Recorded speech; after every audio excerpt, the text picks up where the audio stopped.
Hello everybody, hope you're doing well. Welcome to a quick video about my experience with EOP.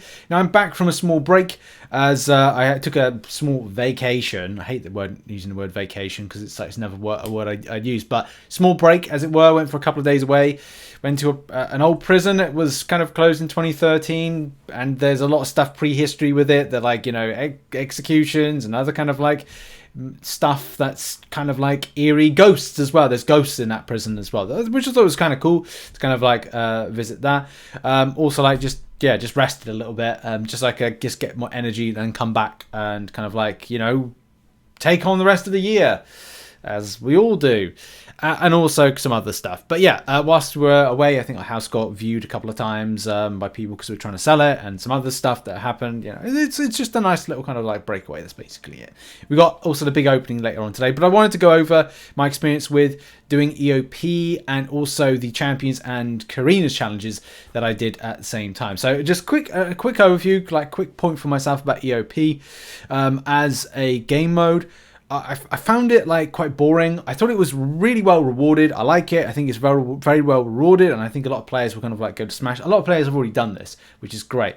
I didn't have a stash, so I was like, damn, I need to build up a stash. I think within like 2 weeks, which I managed to do. Got ready. I think it was like yesterday. I want to say that I had time to do it, and that's the thing, because I was on a break, vacation, whatever it is. I had time. When I got time, I can actually do stuff in MCOC, which is great. It's either arena grinding, or it's going to be something endgame content. And, you know, I managed to do a run of EOP and also do double Scarlet Witch and Rogue. We'll talk about that in a moment. But yeah, I found the content very boring.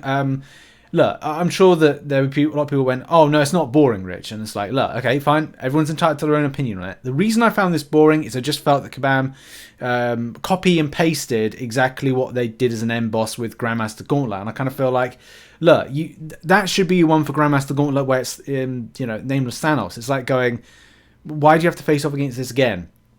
They have a whole plethora of bosses that they've designed, like really decent jobs with really decent bosses in different in acts. And I'm not saying like Kabam should like take Black Widow Cytalis from Act 8.1 and go like, let's slap it into there. But what I'm saying is that Kabam have like a lot really decent designed bosses from now. Instead they're like, well, we did it in Grandmaster Gauntlet in 2021. It's 2023. Let's slap in the same boss because that's fun, isn't it? Just do that. Not that they couldn't create their own kind of like new boss. Like you're facing off against something that's associated with Eternity of Pain, a type of character associated with it. I'm not saying, and again, we shouldn't say, oh, Kang, but maybe like maybe Grandmaster Gauntlet should be more of like a scaled down Grandmaster you could face off against that isn't as powerful as the one in Act 6. And then EOP was very much about Nameless Thanos. But I kind of feel like that again. It just would be nice to see something different rather than going, let's copy paste something we've done before. Like this is all about innovation. This is like Kabam have the capability of like great innovation. It's just a case of like they go, let's just throw in something we've done before because that's a winning combination. It's like, okay, fine. But as I said, it's well rewarded. There are some really cool fight interactions, but also there's some scuffy stuff, some EOP AI profiles which just aren't done particularly well, but apart from that it was okay. So with time on my hands, I decided to go in and do a double Carinas challenge, and the double Carinas challenge I decided to do was the this one here, which was the Band of Mutants and Alternate Avengers. Now, I'll put links in the description to Cat Murdoch's amazing infographic on this just to kind of showcase what was kind of capable of doing. But I made that very conscious decision that it was all about trying to do... Because I knew that I was going to get bored with it and I couldn't really be bothered that much. And I had a limited time. And when you've got limited time and also a very short space attention span to the stuff, you've got to work quickly. And I feel like I did. The team I started off with was Hercules first off. I went the right side of things. I will go left at some point, but I probably will do left side with robots, #robot champions first, and then take that from there. I think I want to get myself a Dragon Man first before I do #robots, but we'll see. Because the thing is, time's ticking at the moment with getting stuff done. And also, you know, rank 5, 6-star metas are kind of like the thing. So it's like... The more weeks I leave not doing this, the more I kind of feel like I'm slipping behind, and it is really tough as a free-to-play player to catch up with everybody on this stuff, especially if you're limited on time and you have to prioritize stuff. But yeah, the time side of things, in order to save time, Hercules was the first clear, so I used Hercules to kind of get myself through these first 4 fights, which is a godsend, by the way. It's the final fights that become a bit scuffier. The AI side of things, when it comes to how the I'd say certain champions not throwing special attacks, that is very much a problem with the first 3 fights of this, and I would say anybody that's going into this, do be aware of that. The AI profiles aren't too great. I decided to boost myself in any case, so I was boosting up quite a bit, and for a lot of the people that know the channel and know myself, what I will do is I will hoard a lot more of these special Supreme crystals, Supreme Solo crystals, until I'm doing some particular content, especially because you can find yourself like popping 10 for 100k like I'm going to do right now on screen, and find yourself getting boosts. These boosts here, like, they are so valuable. So I would say well done to Kabam for like putting these in the game, or allowing us as players to acquire these more regularly, especially because even like the lesser champion boosts or the better champion boosts, they do allow for an improvement on that damage potential. So going in boosted into the EOP is advisable. That has been a massive kind of like godsend in minimizing down the stash costs that I had for this. It's also quite a rough ride if you're doing double Scarlet Witch and Rogue, or double Rogue and a Scarlet Witch, depending on what you've got and what you've pulled. Now, I did consider some other options as to where I would go. I was thinking of doing this like band of mutants with Juggernaut, and also double up for the Thunderbolts one, but I kind of felt like there was just a bit more of a better option for me choice-wise if I went down the route of just doing another run with singular Thunderbolts, especially as I've recently pulled a good chunk of these champions. So therefore my choice, and if say down the line in the next featured opening, if I wait that long, I get Baron Zemo, it may be something I'm more interested in, but I do have a lot of stronger options. Like I've got Crossbones, which I'm ranking up for meta coming up for Battlegrounds.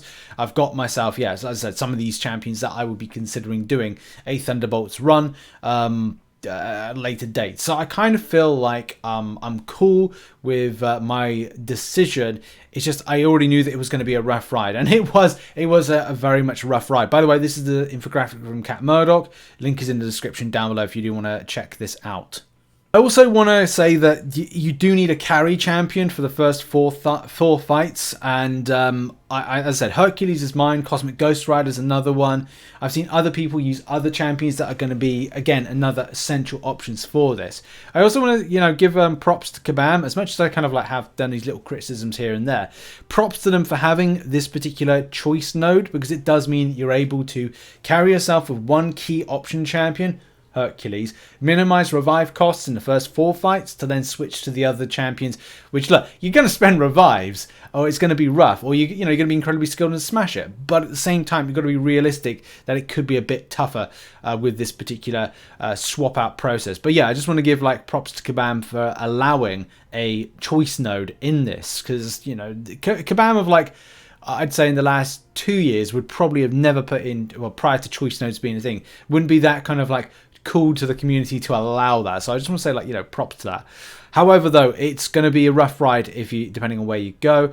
Some people have said go left when it comes to the interaction of the double Scarlet Witch or double Rogue, alternate Avengers and Band of Brothers.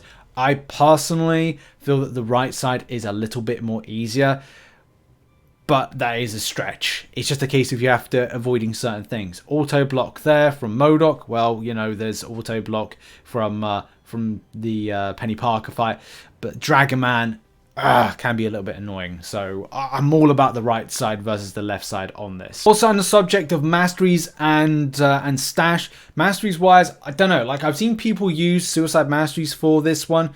In particular, in future, I might switch over to Suicide Masteries, especially if I'm doing stuff like the hashtag robots.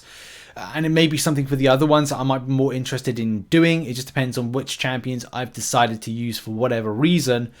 But it could be a case of suicide mastery setup may be better for kind of maximizing damage potential to therefore minimize the cost of revives. Depends if you want to go through that recoil side of things or SP3 rotations.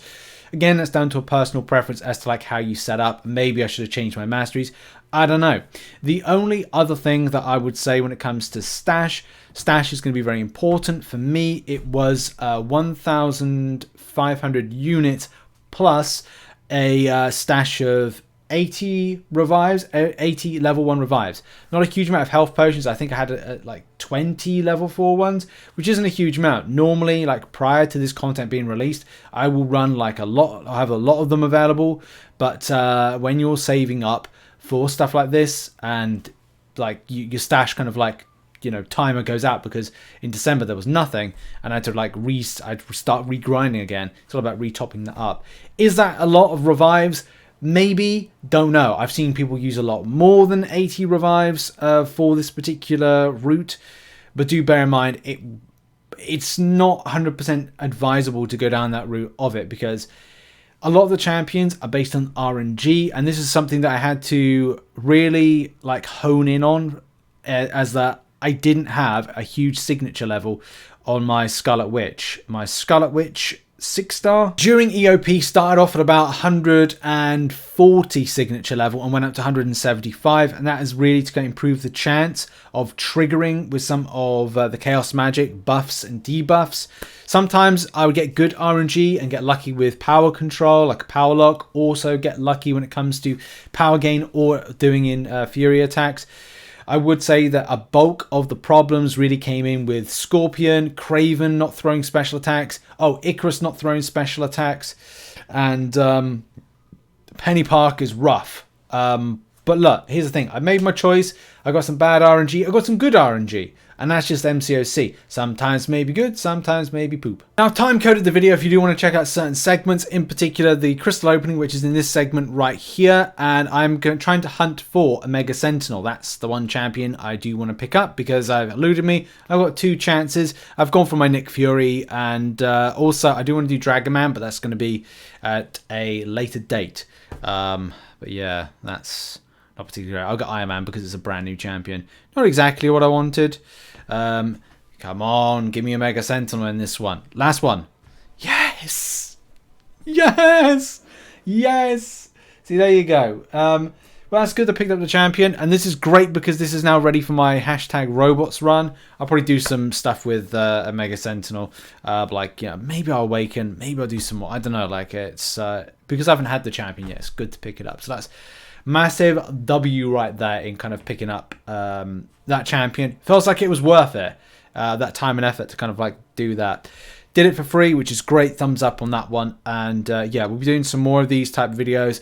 Problem is time. Like, I really wish I had a lot more time in my life to kind of like do this, but now I've got to top up the stash before I go back in again. So thanks very much for watching this video, and check out some other content located on screen right now. Would you have done that differently? You know, but here's the thing, you know, maybe stupid, but it works, and it's never stupid if it works, but it's done. And move on to the next one. Cheers, everybody. Have a great day. Bye-bye.